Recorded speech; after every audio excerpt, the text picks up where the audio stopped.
కేసీఆర్ కు బీఆర్ఎస్ జాగృతి రెండు కళ్ళు అన్నారు ఎమ్మెల్సీ కవిత. కేసీఆర్ పై ఈగ వాలిన ఊరుకోమన్నారు. తెలంగాణను 1 కోటి ఎకరాల మాగాణి చేసినందుకు కేసీఆర్ కు నోటీసులు ఇచ్చారా అని ప్రశ్నించారు. జయశంకర్ కేసీఆర్ స్ఫూర్తితో జాగృతి ఏర్పడిందని ఎమ్మెల్సీ కవిత స్పష్టం చేశారు. కేసీఆర్ కు నోటీసులు ఇచ్చినందుకు నిరసనగా జూన్ 4న ఇందిరా పార్క్ దగ్గర ధర్నా చేపడుతున్నామని కవిత తెలిపారు. ప్రతి ఉద్యమంలోనూ తెలంగాణ జాగృతి ఉంటుందన్నారు.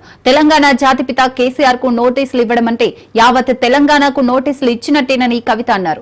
ఆనాడు కేసీఆర్ తెలంగాణ ఉద్యమం చేపట్టకపోతే ఈ రోజు రేవంత్ సీఎం అయ్యేవారు కాదన్నారు.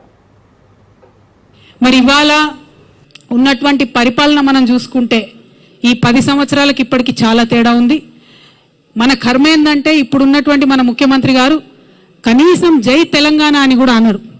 ఇవాళ మా తెలంగాణ జాగృతి ప్రారంభించుకున్న ఇక్కడ కొత్త ఆఫీస్ని స్టేట్ ఆఫీస్ని ప్రారంభించుకున్న సందర్భంగా ఎల్లుండే రాష్ట్ర అవతరణ దినోత్సవం వస్తుంది. నేను రాష్ట్ర ముఖ్యమంత్రి గారిని డిమాండ్ చేస్తూ ఉన్నాను, సీఎం గారు కనీసం ఇప్పటికన్నా మీరు జై తెలంగాణ నినాదం అనండి. ఎల్లుండి రాష్ట్ర అవతరణ దినోత్సవం నాడు కనీసం అమరవీరులకు నివాళులు అర్పించండి అని చెప్పి నేను ముఖ్యమంత్రి గారిని డిమాండ్ చేస్తూ ఉన్నాను.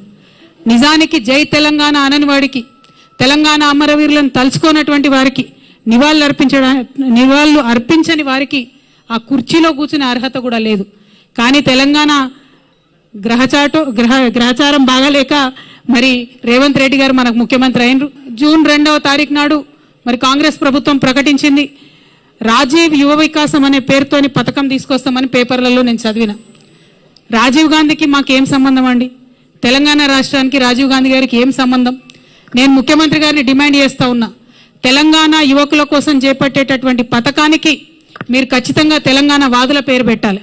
తెలంగాణ రాష్ట్రం ఏర్పడడం కోసం ప్రాణత్యాగం చేసినటువంటి శ్రీకాంతాచారి పేరు పెట్టండి, యాదిరెడ్డి పేరు పెట్టండి, లేకపోతే మహానుభావుడు కాళోజీ పేరు పెట్టండి, కొండా లక్ష్మణ్ బాపూజీ గారి పేరు పెట్టండి, దొడ్డి కొమరయ్య పేరు పెట్టండి, లేదంటే పివి నరసింహారావు గారు మీ కాంగ్రెస్ పార్టీ నుంచే దేశ ప్రధానిగా ఉన్నటువంటి పివి గారి పేరన్న పెట్టి ఆ కార్యక్రమాన్ని ప్రారంభించాలని మేము డిమాండ్ చేస్తూ ఉన్నాం.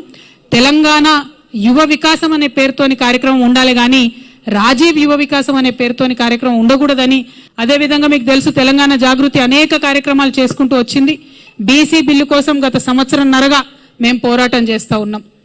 కానీ నిన్ననే ముఖ్యమంత్రి గారు వెళ్ళి మోడీ గారిని కలిసిన దేశ ప్రధానమంత్రిని అనేక ప్రాజెక్టుల గురించి మాట్లాడినారు కానీ బీసీ బిల్లు గురించి మాట్లాడలేదు.